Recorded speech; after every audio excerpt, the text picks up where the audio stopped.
नमस्कार मित्रांनो, रनिंग करणाऱ्यांसाठी डाएटबद्दल सांगा किंवा रनिंग करणाऱ्यांसाठी आहाराबद्दल सांगा, या पद्धतीच्या खूप कमेंट्स आलेल्या आहेत. म्हणून आज आपण आपल्या व्हिडिओचा विषय घेतोय रनर्ससाठी डाएट फॉर रनर्स. धावणाऱ्यांसाठी डाएट काय असावा, त्यांनी काय खावं आणि काय टाळावं, असा आपला या व्हिडिओचा विषय आहे. मित्रांनो, तुम्ही रनिंग करतात परंतु तुमचं वजन कमी होत नाही. रन केल्यानंतर नक्की काय खावं आणि माझं डाएट चुकतंय का, असे जर प्रश्न तुम्हाला पडत असतील तर त्याबद्दल आपण आपल्या या व्हिडिओमध्ये आज चर्चा करणार आहोत. डाएटचा खरा अर्थ काय मित्रांनो, तर डाएटचा खरा अर्थ म्हणजे उपाशी राहणे नाही. डाएटचा अर्थ म्हणजे एकच पदार्थ खाणे असा होत नाही, तर डाएटचा अर्थ असा होतो की योग्य अन्न आपण योग्य वेळेला घेणे म्हणजे डाएट. शरीराला लागणारी ऊर्जा भरून काढण्यासाठी आपण योग्य प्रकारचं अन्न योग्य वेळेला घेणे, यालाच आपण डाएट म्हणायचं. धावणाऱ्यांसाठी डाएट म्हणजे त्या धावणाऱ्याच्या बॉडीला दिलेलं एक फ्यूल आहे, एक इंधन आहे. जशी गाडी आपली पेट्रोल किंवा डिझेलवर चालती, तशी आपल्या शरीराची गाडी ही अन्नावर चालती. आणि जर या गाडीला इंधन नसेल तर ती गाडी आपली कशी चालेल. धावणाऱ्यांसाठी डाएटचे 3 गोल्डन रूल्स आहेत बघा. म्हणजे काय खावं आणि काय टाळावं याच्यासाठी एक 3 गोल्डन रूल्स आहेत. ते म्हणजे खाणं सोडायचं नाही, हा पहिला नियम. दुसरा नियम म्हणजे तुमची रिकव्हरी महत्त्वाची आहे. तुम्ही रनिंग केल्याच्या नंतर तुमची बॉडी रिकव्हरी फेजमध्ये जाते, रिकव्हरी मोडमध्ये जाते. तुम्हाला अन्नाची गरज असते, त्यामुळं रिकव्हरी तुमची महत्त्वाची आहे. आणि नंबर 3 आणि खूप महत्त्वाचा नियम आहे की पाणी हे आपलं डाएट आहे. आता पहिला रूल आपण थोडंसं विस्तारानं बघूया की खाणं सोडू नका, हा आपला पहिला नियम आहे. खाणं सोडू नका हा नियम मी तुम्हाला कशासाठी सांगतोय की बऱ्याच जणांचं मी पाहतो रनिंग सुरू केली की त्यांना महत्त्वाचं असतं वजन कमी करायचं. कारण वजन कमी करण्यासाठीच काही जण रनिंग सुरू करतात. तर काही जणांनी रनिंग सुरू केल्याच्या नंतर त्यांना असं वाटतं की माझं वजन कमी झालं की रनिंग माझी फास्ट होईल, आणि ते बरोबर आहे. जेवढं तुमचं वजन कमी असेल तेवढी तुमची रनिंग फास्ट होती. म्हणून काही जण काय करतात की रनिंग सुरू केल्याच्या नंतर खाणं सोडून देतात किंवा खाणं कमी करतात. म्हणजे त्यांना वाटतं की माझं वजन लवकर कमी होईल आणि माझ्या रनिंगची स्पीड वाढेल.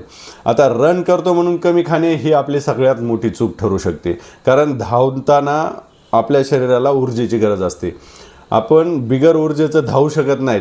स्पीडमध्ये धावायचं म्हणलं तरी तुमच्याकडे एनर्जी असली पाहिजे, आणि एनर्जी आपल्याला कुठून मिळणार आहे, तर आपण खाल्लेल्या अन्नातून आपल्याला एनर्जी मिळणार आहे. त्याच्यामुळे तुम्ही जर उपाशी राहिलात तर तुमची बॉडी दुसऱ्या दिवशी परफॉर्मन्स देत नाही. म्हणून खाणं सोडायचं नाही, उपाशी राहायचं नाही, हा पहिला आपला नियम. दुसरा काय आहे बघा, रन केल्यानंतर खायलाच हवं. किती वेळेत खायला हवं, अर्धा तास ते 1 तासाच्या आत आपण खायला पाहिजे रन केल्याच्या नंतर. आता बरेच जण काय करतात, रनिंग करून येतात, बसतात गप्पा मारत हॉटेलवर, कुठेतरी चहा पेत हे करीत 2-2.5 तास तिकडंच गप्पा मारत बसतात. हे अतिशय चुकीचं आहे. कारण रन केल्याच्या नंतर आपली बॉडी रिकव्हरी मोडमध्ये गेलेली असते आणि आपल्या बॉडीला फ्यूलची गरज असते.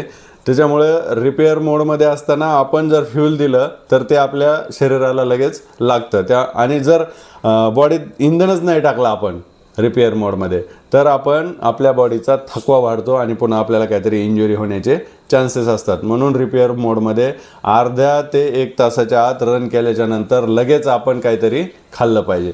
आता तिसरा महत्त्वाचा रूल काय आहे आपला, पाणी इज इक्वल टू डाएट असं आपण सांगितलं.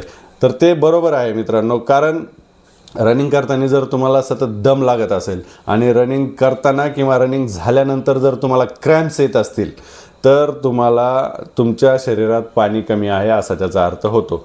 मुख्य कारण क्रॅम्प्सचं असतं डिहायड्रेशन होणं. डिहायड्रेशन कधी होतं, तुम्हाला पाणी कमी पडल्याच्या नंतर. त्याच्यामुळं तुम्ही पाणी दिवसभर थोडं करून पाणी पित राहिलं पाहिजे. तुमची बॉडी डिहायड्रेट नाही झाली पाहिजे. हायड्रेशन तुम्ही व्यवस्थित घेतलं पाहिजे. दिवसभर तुम्ही थोडं पाणी घ्यायला पाहिजे. आता एक महत्त्वाचं सगळ्यात या व्हिडिओचा विषय जो आहे तो की काय खावं. बऱ्याच रनिंग करणाऱ्या मित्रांना एक संभ्रम आहे की रनिंग आपण चालू केली तर आपण काय खायला पाहिजे. बरेचसे गैरसमज आहेत त्याच्यामध्ये, प्रोटीन घ्यायला पाहिजे वगैरे वगैरे खूप काही आहे.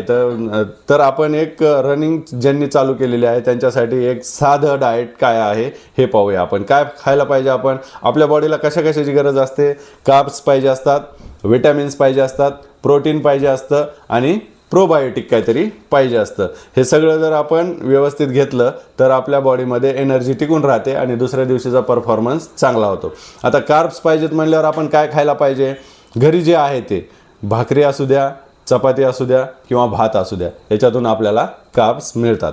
विटॅमिन्ससाठी आपण भाजी आहे आपल्याकडं आणि त्यासोबत तुम्ही एखादं काहीतरी फळ खावा, त्याच्यातून तुम्हाला विटॅमिन्स मिळून जातील. आता प्रोटीन प्रोटीन प्रोटीन करतात. रनिंग सुरू केले की सगळेजण म्हणतात प्रोटीन पाहिजे प्रोटीन पाहिजे प्रोटीन पाहिजे. मित्रांनो, आपल्या घरी डाळ किंवा मटकी, हरभरे, कुठल्याही कडधान्याची उसळ जी असेल ती उसळ आणि उकडलेली अंडी, याच्यातून तुम्हाला प्रोटीन मिळू शकतं. आणि प्रोबायोटिकसाठी तुम्ही दही किंवा ताक काही घेऊ शकता. हे सगळं घरचं आहे, हे सगळं स्वस्त आहे, हे सगळं टिकाऊ आहे आणि हे सगळं आपल्या बॉडीला खूप मानवतं. त्यामुळे हा जो आहार आहे तो तुम्ही व्यवस्थित घेतला प्रमाणात की तुमचं बॉडीची ऊर्जा टिकून राहते आणि दुसऱ्या दिवशी तुमचा परफॉर्मन्स चांगला होतो. आता रन संपल्याच्या नंतर अर्धा ते 1 तासाच्या आत खायला पाहिजे असं मी तुम्हाला सांगितलं. तर तिथं काय खायला पाहिजे आपण, फॉर्म्युला त्याचा काय आहे, प्रोटीन प्लस कार्ब्स. प्रोटीनही मिळालं पाहिजे तुमच्या बॉडीला रन केल्या आणि तुम्हाला थोडे कार्ब्स पण मिळाले पाहिजे. रन केल्याच्या नंतर जास्त वेळ उपाशी राहायचं नाही, नाहीतर तुमचा मसल लॉस होतो. त्याच्यानंतर मग आता तुम्ही रन करून आलात की लगेच अर्ध्या ते 1 तासाच्या आत काय खायला पाहिजे, तुम्ही एखादं फळ, केळी वगैरे काहीतरी खाऊ शकता आणि त्यासोबत थोडे शेंगदाणे खाऊ शकता. याच्यातून तुम्हाला कार्ब्स आणि प्रोटीन मिळेल. त्यानंतर तुम्ही 1 ग्लास दूध जरी घेतलं रन करून आल्यावर तरी तुम्हाला चालू शकते. त्याच्यातून तुम्हाला प्रोटीन आणि कार्ब्स मिळून जातील. किंवा हेही नसेल तर तुम्ही सरळ उकडलेलं अंडं आणि 1 चपाती हे जर घेतलं तर तुम्हाला कार्ब्स आणि प्रोटीन मिळून जातील. रन केल्याच्या नंतर 30 मिनिट ते 1 तासाच्या आत हे तुम्ही खाल्लं पाहिजे.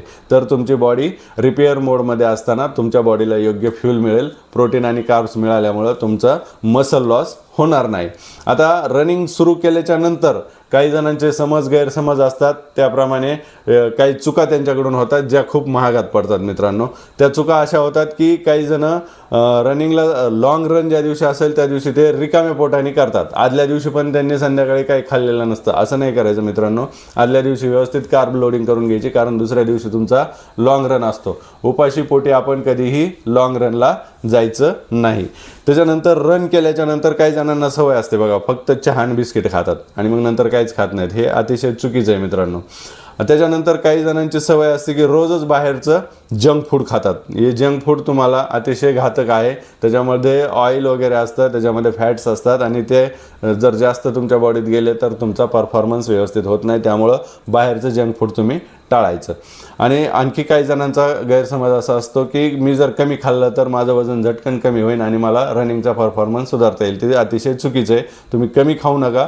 तुम्ही व्यवस्थित योग्य प्रमाणात तुमच्या खाल्लं पाहिजे, तर तुमच्या बॉडीचा परफॉर्मन्स टिकून राहील आणि तुमची रनिंगची स्पीड आपोआप वाढेल. आज धावलोय मी, आज लॉंग रन केलाय म्हणून आज मी जास्त खाणार, असाही काही जणांचा गैरसमज असतो. तो पण चुकीचा आहे मित्रांनो. तुमचं जे प्रमाण ठरलेलं आहे त्या प्रमाणातच आहार घ्या. रन केलाय खूप म्हणून ओव्हर इटिंग करणं टाळा, तेही तुम्हाला धोकेदायक आहे. आता पोलीस भरती करणारे काही मित्रमैत्रिणी आहेत, त्यांना स्पीड वाढवायचा असतो तुमच्या बॉडीचा. त्यांना 1600 मीटर, 800 मीटर आणि 100 मीटरमध्ये स्पीड पाहिजे. तर ते स्पीडसाठी तुम्हाला काय पाहिजे, एनर्जी पाहिजे ऑफकोर्स. तर ती एनर्जी तुम्हाला कशातून मिळणार आहे, तुम्ही खाल्लेल्या अन्नपदार्थातून तुम्हाला ती एनर्जी मिळणार आहे. म्हणून तुम्ही डाएटच्या नादी लागायचं नाही. डाएट कमी केल्याने तुमचा स्पीड वाढत नाही. तुम्ही डाएटच्या नादी लागून जर कमी खाल्लं तर तुमचा बॉडीमध्ये एनर्जी राहत नाही, दुसऱ्या दिवशी परफॉर्मन्स मिळत नाही आणि तुम्हाला स्पीड वाढत नाही. त्याच्यामुळं तुमच्या प्रमाणामध्ये घरचं साधं व्यवस्थित खायचं. लक्षात ठेवा, रन करणाऱ्यांनी फूड इस्केप करायचं नाही. Food plus run is equal to तुमचा परफॉर्मन्स असणार आहे. तुम्हाला जर व्यवस्थित परफॉर्मन्स पाहिजे असेल तर खाण्याकडे दुर्लक्ष करायचं नाही. साधं खा, घरचंच खा. व्यवस्थित तुम्ही ठरवून घ्या कशातून काय मिळणार आहे, त्या पद्धतीने तुम्ही जेवणाकडे व्यवस्थित लक्ष द्यायचं. घरचं खायचं, साधं खायचं आणि कशातून काय मिळणार आहे हे व्यवस्थित लक्षात घेऊन खायचं, जेणेकरून तुम्हाला कार्ब्स, विटॅमिन्स आणि प्रोटीन हे व्यवस्थित प्रमाणात मिळतील आणि त्यामुळे तुमच्या बॉडीची क्षमता टिकून राहील, तुम्हाला एनर्जी मिळेल आणि दुसऱ्या दिवशीचा परफॉर्मन्स तुमचा व्यवस्थित होईल. आता 40+ जे लोक आहेत, ज्यांचं वय 40 क्रॉस केलेलं आहे आणि त्यांनी रनिंगला सुरुवात केलेली आहे आता नुकतेच, त्यांनी या वयामध्ये एक काळजी घ्यायची की ज्यांचं 40+ एज झालेलं आहे त्यांचा रिकव्हरीचा रेट हा स्लो झालेला असतो. रिकव्हरी तुमची स्लो असते. त्यामुळे तुम्ही प्रोटीन, पाणी आणि झोप याच्याकडे विशेष लक्ष द्यायचं आणि एक्स्ट्रीम डाएट टाळायचा. काही जणांना वाटतं की मी कमी खाल्लं म्हणजे माझं वजन कमी होईल आणि मला चांगले रनिंग करता येईल, पण तुम्ही जर वजन कमी करण्याच्या नादात जेवण जर कमी केलं तर त्याच्यातून तुम्हाला एनर्जी मिळणार नाही, तुमचा मसल लॉस होईल, दुसऱ्या दिवशी तुम्हाला बॉडी परफॉर्म करणार नाही आणि तुम्हाला रनिंगची स्पीड वाढण्याच्या ऐवजी कुठेतरी काहीतरी इंजुरी होईल. तुम्हाला वेट लॉसच करायचा आहे तर तुम्ही व्यवस्थित डाएट घ्या, डाएट कमी करू नका आणि रनिंगमध्ये कन्सिस्टन्सी ठेवा, तुमचा वेट लॉस नक्की होतो. आता रनिंगचा रिझल्ट येण्यासाठी तुम्ही कमी खाणं हे चुकीचं आहे हे आपण पाहिलं, तर डाएटची योग्य साथ म्हणजे साधं खाणं, नियमित धावणं आणि संयम ठेवणं म्हणजे तुमचा व्यवस्थित डाएट प्लस परफॉर्मन्स असा होईल. आणि हे जर तुम्ही कन्सिस्टन्सी ठेवली याच्यामध्ये, सतत हे जर केलं, व्यवस्थित खाणं आणि रनिंग सतत करणं हे जर ठेवलं तर संयमानं हे तुम्ही व्यवस्थित केल्याच्या नंतर तुमचं वजन आपोआप कमी होणार आहे आणि रनिंगमधला तुमचा परफॉर्मन्स वाढणार. तर मित्रांनो, रनिंग केलेली आहे चालू, तुम्हाला रनिंगचा परफॉर्मन्स ठेवायचा आहे तर तुम्हाला तुमच्याकडे एनर्जी असली पाहिजे. त्याच्यासाठी तुम्ही साधं खा, नियमित धावा, कन्सिस्टन्सी ठेवा त्याच्यामध्ये आणि संयमाने तुम्ही या गोष्टी करत राहा तर तुमचा व्यवस्थित परफॉर्मन्सही होईल, रनिंगही वाढेल, स्पीडही वाढेल आणि तुमचं वजनही कंट्रोलमध्ये राहील. अशा पद्धतीने आपण काय खावं, कधी खावं, कसं खावं हे रनर्ससाठी पाहिलेलं आहे या व्हिडिओमध्ये. या व्हिडिओमध्ये फक्त ज्या कॉमेंट आलेल्या आहेत त्या कॉमेंटचा आधार घेऊन मी तुम्हाला माहिती दिलेली आहे. याच्यामधूनही तुम्हाला आणखीन काही डाएटबद्दल किंवा प्रोटीन वगैरेबद्दल जर तुम्हाला अधिक माहिती पाहिजे असेल तर तुमचे प्रश्न या व्हिडिओच्या कॉमेंटमध्ये विचारा, त्यानुसार मी पुढचा व्हिडिओ तयार करेन. धन्यवाद.